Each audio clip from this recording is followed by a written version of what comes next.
Welcome back. A landmark Supreme Court ruling last month that could have sweeping impacts. Since 2019, a circuit court ruling has barred cities from arresting or fining people for sleeping outside when they have nowhere else to go. But the ruling from the Supreme Court will allow cities to ban homeless camping even when shelter is not available. That opinion is the result of a lawsuit filed against the city of Grants Pass. But what impact could this actually have? That's the topic of this week's Willamette Week cover story. Joining us to talk about the impact is the article's author, Grant Stringer. And Grant, thanks for being with us. Thanks for having me. Let's talk about the ruling. What exactly does it do? Yeah, so as you said, in 2018, a number of unhoused residents in Grants Pass sued their city government and said that a pretty strict camping ban in the city constituted cruel and unusual punishment against them. So that case wound its way up through the courts, and the Supreme Court ruled against them about 10 days ago now. And what the decision does is it overturns this court precedent that in the western part of the U.S. had really restricted camping bans for about 6 years in a pretty major way. So states other than Oregon are going to see a pretty big change in the way that they can treat unhoused people and restrict camping. From the people you've talked to about this, Grant, any impact on the cities in Oregon at all? So Portland Mayor Ted Wheeler told me that there will essentially be no impact in the city of Portland. That's something that I heard from other mayors too. So we have this interesting dynamic where this is a sweeping major court decision.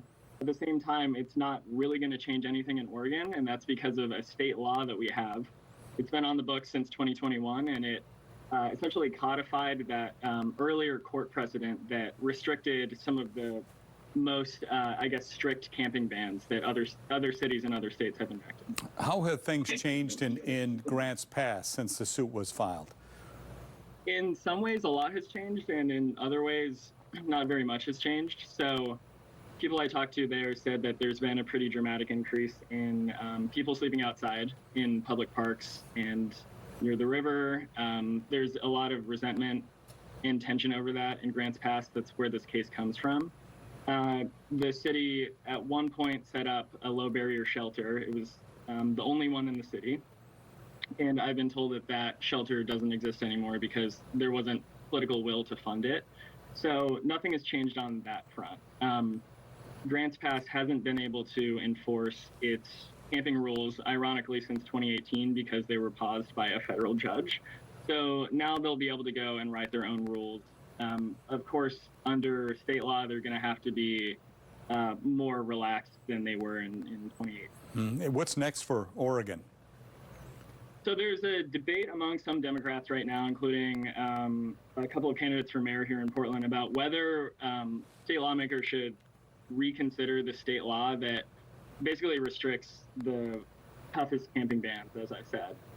There are some Democrats in the state legislature who want to have that conversation, and it's kind of unclear on what exactly they want.